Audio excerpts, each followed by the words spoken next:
ആകാശവാണി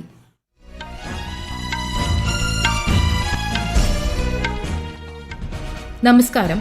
വാർത്തകൾ വായിക്കുന്നത് അമൃത വൈശാഖ്.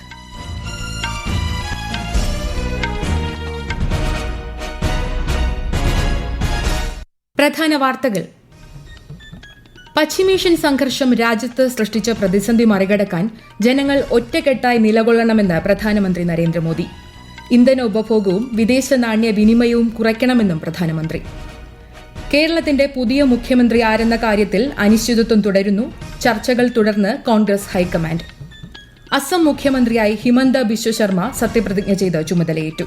പുതുച്ചേരിയിൽ സത്യപ്രതിജ്ഞ നാളെ. 2026 നീറ്റ് UG പരീക്ഷ റദ്ദാക്കി ദേശീയ ടെസ്റ്റിംഗ് ഏജൻസി. പുതുക്കിയ തീയതി പിന്നീട് അറിയിക്കും. നഴ്സുമാരുടെ ആത്മസമർപ്പണത്തിന് ആദരമർപ്പിച്ച് ഇന്ന് ലോക നഴ്സസ് ദിനം. ദേശീയ ഫ്ലോറൻസ് നൈറ്റിംഗേൽ പുരസ്കാരങ്ങൾ രാഷ്ട്രപതി ദ്രൗപദി മുർമു ന്യൂഡൽഹിയിൽ സമ്മാനിച്ചു. IPL ക്രിക്കറ്റിൽ ഇന്ന് ഗുജറാത്ത് ടൈറ്റൻസ് സൺറൈസേഴ്സ് ഹൈദരാബാദിനെ നേരിടും. വാർത്തകൾ വിശദമായി. പശ്ചിമേഷ്യൻ സംഘർഷം രാജ്യത്ത് സൃഷ്ടിച്ച പ്രതിസന്ധി മറികടക്കാൻ ജനങ്ങൾ ഒറ്റക്കെട്ടായി നിലകൊള്ളണമെന്ന് പ്രധാനമന്ത്രി നരേന്ദ്രമോദി. കോവിഡ് മഹാമാരിയെ അതിജീവിച്ചതുപോലെ ഈ പ്രതിസന്ധിയും രാജ്യം തരണം ചെയ്യണമെന്ന് അദ്ദേഹം ആഹ്വാനം ചെയ്തു. ഇന്ധന ഉപഭോഗം കുറച്ച് പൊതുഗതാഗത സൌകര്യങ്ങൾ, ഇലക്ട്രിക് വാഹനങ്ങൾ എന്നിവ കൂടുതലായി ഉപയോഗിക്കണമെന്നും പ്രധാനമന്ത്രി അഭ്യർത്ഥിച്ചു.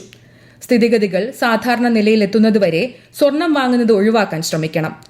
വർക്ക് ഫ്രം ഹോം രീതി, ഓൺലൈൻ ക്ലാസുകൾ എന്നിവ പ്രോത്സാഹിപ്പിക്കണമെന്നും അദ്ദേഹം നിർദ്ദേശിച്ചു. വിദേശ നാണ്യ വിനിമയം കുറയ്ക്കുന്നതിനായി വിദേശ നിർമ്മിത വസ്തുക്കളുടെ ഉപയോഗം കുറയ്ക്കണമെന്നും പ്രധാനമന്ത്രി പറഞ്ഞു. पेट्रोल डीजल का उपयोग कम करें, इलेक्ट्रिक बस और पब्लिक ट्रांसपोर्ट का अधिक इस्तेमाल करें, कार पुलिंग को बढ़ावा दें. ये जरूरी है कि सरकारी और प्राइवेट दोनों ही दफ्तरों में वर्क फ्रॉम होम को प्राथमिकता दी जाए. मैं कुछ स्कूलों से भी आग्रह करूंगा कि कुछ समय के लिए ऑनलाइन क्लासेज की व्यवस्था पर काम करें. मैं आप सबसे आग्रह करूंगा कि जब तक हालात सामान्य न हो हम सोने की खरीद को टालें. അസം മുഖ്യമന്ത്രിയായി ഹിമന്ത ബിശ്വ ശർമ്മ സത്യപ്രതിജ്ഞ ചെയ്ത് ചുമതലയേറ്റു. ഖനപാരയിൽ നടന്ന ചടങ്ങിൽ 4 മന്ത്രിമാരും മുഖ്യമന്ത്രിക്കൊപ്പം സത്യപ്രതിജ്ഞ ചെയ്തു. মই শ্ৰী হিমন্ত বিশ্ব শৰ্মা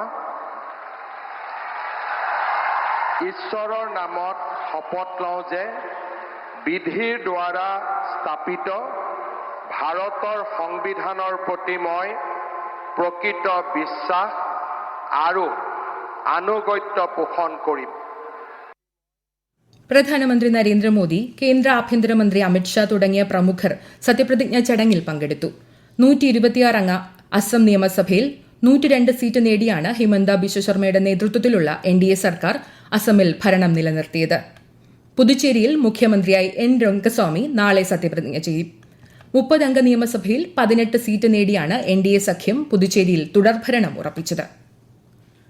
സംസ്ഥാനത്ത് പുതിയ മുഖ്യമന്ത്രിയെ സംബന്ധിച്ച തീരുമാനം വൈകുന്നു. അന്തിമ തീരുമാനം എടുക്കുന്നതിന് കോൺഗ്രസ് ഹൈക്കമാൻഡ് മുതിർന്ന നേതാക്കളുടെ അഭിപ്രായം തേടുകയാണ്.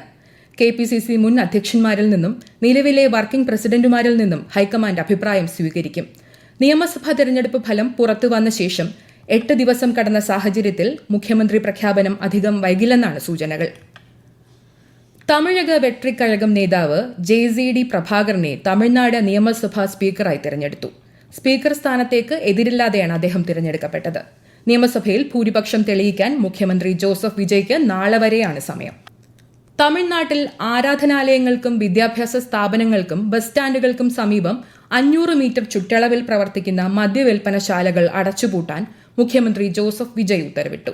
സംസ്ഥാനത്തുടനീളം ഇത്തരത്തിൽ 717 മദ്യശാലകളാണ് പ്രവർത്തിക്കുന്നത്. 2 ആഴ്ചയ്ക്കുള്ളിൽ അടച്ചുപൂട്ടാനാണ് ഉത്തരവ്. പശ്ചിമബംഗാൾ മുഖ്യമന്ത്രി സുവേന്ദു അധികാരിയുടെ നേതൃത്വത്തിലുള്ള പുതിയ സർക്കാരിന്റെ ആദ്യ മന്ത്രിസഭാ തീരുമാനങ്ങളെ പ്രശംസിച്ച് പ്രധാനമന്ത്രി നരേന്ദ്രമോദി. ആയുഷ്മാൻ ഭാരത് ഉൾപ്പെടെയുള്ള പദ്ധതികൾ സംസ്ഥാനത്തെ ജനങ്ങൾക്ക് ലഭ്യമാകുന്നതിൽ അദ്ദേഹം സന്തോഷം പ്രകടിപ്പിച്ചു. പ്രധാനമന്ത്രി നരേന്ദ്രമോദിയുടെ 6 ദിവസത്തെ UAE, Netherland, Sweden, Norway, Italy സന്ദർശനത്തിന് വെള്ളിയാഴ്ച തുടക്കമാകും. UAE president Sheikh Mohammed bin Zayed al നഹ്യാനുമായി അദ്ദേഹം കൂടിക്കാഴ്ച നടത്തും. ഊർജ്ജ സഹകരണം ഉൾപ്പെടെയുള്ള വിഷയങ്ങളും പരസ്പര താൽപര്യമുള്ള മറ്റ് ആഗോള പ്രാദേശിക വിഷയങ്ങളും ചർച്ച ചെയ്യും. സന്ദർശനത്തിന്റെ 2ാം പാദത്തിൽ നെതർലാൻഡിലെത്തുന്ന ശ്രീ മോദി വില്യം അലക്സാണ്ടർ രാജാവുമായും രാജ്ഞിയുമായും പ്രധാനമന്ത്രി റോബ് എട്ടനുമായും കൂടിക്കാഴ്ച നടത്തും. ഞായറാഴ്ച സ്വീഡനും തുടർന്ന് നോർവേയും ഇറ്റലിയും പ്രധാനമന്ത്രി സന്ദർശിക്കും.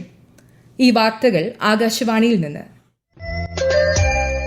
ആകാശവാണി വാർത്തകളും വാർത്താധിഷ്ഠിത പരിപാടികളും all India radio news Thiruvananthapuram YouTube ചാനലിലും all India radio news Thiruvananthapuram Facebook പേജിലും AR News_ തിരുവനന്തപുരം ഇൻസ്റ്റഗ്രാം അക്കൌണ്ടിലും AR News_TVM X ഹാൻഡിലും ലഭ്യമാണ്. മെയ് 3 രാജ്യവ്യാപകമായി നടന്ന നീറ്റ് UG പരീക്ഷ റദ്ദാക്കാൻ തീരുമാനിച്ച് ദേശീയ ടെസ്റ്റിംഗ് ഏജൻസി. പുതുക്കിയ തീയതി പിന്നീട് അറിയിക്കും.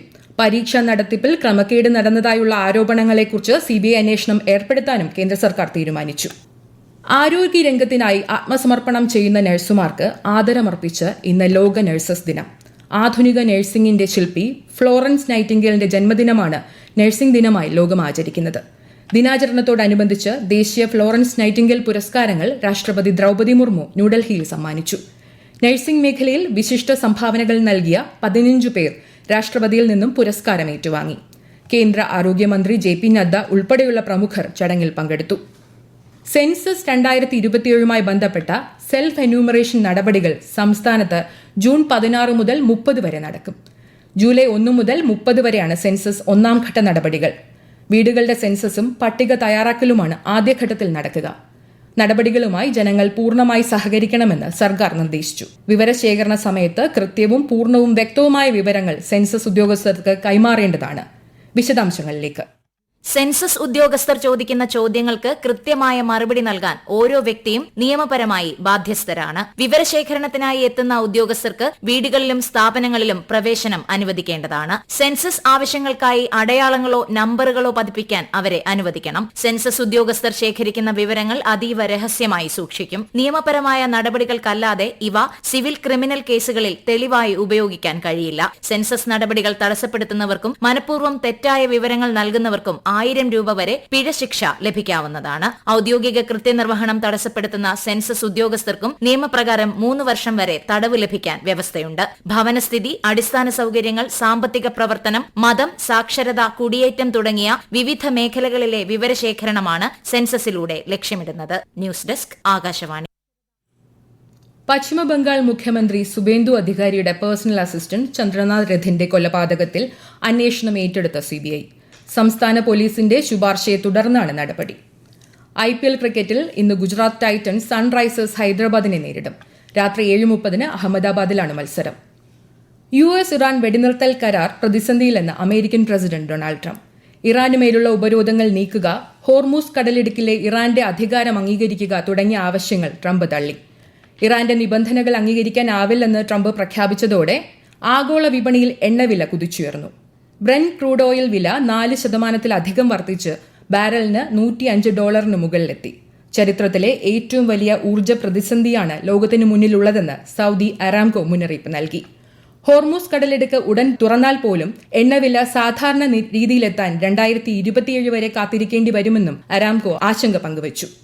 രാജ്യത്തെ ഓഹരി വിപണികളിൽ നഷ്ടം. സെൻസെക്സ് 1034 പോയിന്റ് താഴ്ന്ന് 74,980-ലും നിഫ്റ്റി 293 പോയിന്റ് നഷ്ടത്തിൽ 23,522-ലും വ്യാപാരം തുടരുന്നു. സ്വർണ്ണവില ഉയർന്നു. പവന് 400 രൂപ വർദ്ധിച്ച് 1,12,920 രൂപയും ഗ്രാമിന് 14,115 രൂപയുമാണ് ഇന്നത്തെ വില.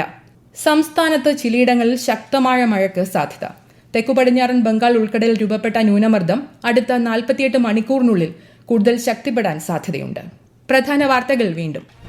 പശ്ചിമേഷ്യൻ സംഘർഷം രാജ്യത്ത് സൃഷ്ടിച്ച പ്രതിസന്ധി മറികടക്കാൻ ജനങ്ങൾ ഒറ്റക്കെട്ടായി നിലകൊള്ളണമെന്ന് പ്രധാനമന്ത്രി നരേന്ദ്രമോദി. ഇന്ധന ഉപഭോഗവും വിദേശ നാണ്യ വിനിമയവും കുറയ്ക്കണമെന്നും പ്രധാനമന്ത്രി. കേരളത്തിന്റെ പുതിയ മുഖ്യമന്ത്രി ആരെന്ന കാര്യത്തിൽ അനിശ്ചിതത്വം തുടരുന്നു. ചർച്ചകൾ തുടർന്ന് കോൺഗ്രസ് ഹൈക്കമാൻഡ്. അസം മുഖ്യമന്ത്രിയായി ഹിമന്ത ബിശ്വ ശർമ്മ സത്യപ്രതിജ്ഞ ചെയ്ത് ചുമതലയേറ്റു. പുതുച്ചേരിയിൽ സത്യപ്രതിജ്ഞ നാളെ. 2026 നീറ്റ് UG പരീക്ഷ റദ്ദാക്കി ദേശീയ ടെസ്റ്റിംഗ് ഏജൻസി. പുതുക്കിയ തീയതി പിന്നീട് അറിയിക്കും. നഴ്സുമാരുടെ ആത്മസമർപ്പണത്തിന് ആദരമർപ്പിച്ച് ഇന്ന് ലോക നഴ്സസ് ദിനം. ദേശീയ ഫ്ലോറൻസ് നൈറ്റിംഗേൽ പുരസ്കാരങ്ങൾ രാഷ്ട്രപതി ദ്രൌപദി മുർമു ന്യൂഡൽഹിയിൽ സമ്മാനിച്ചു.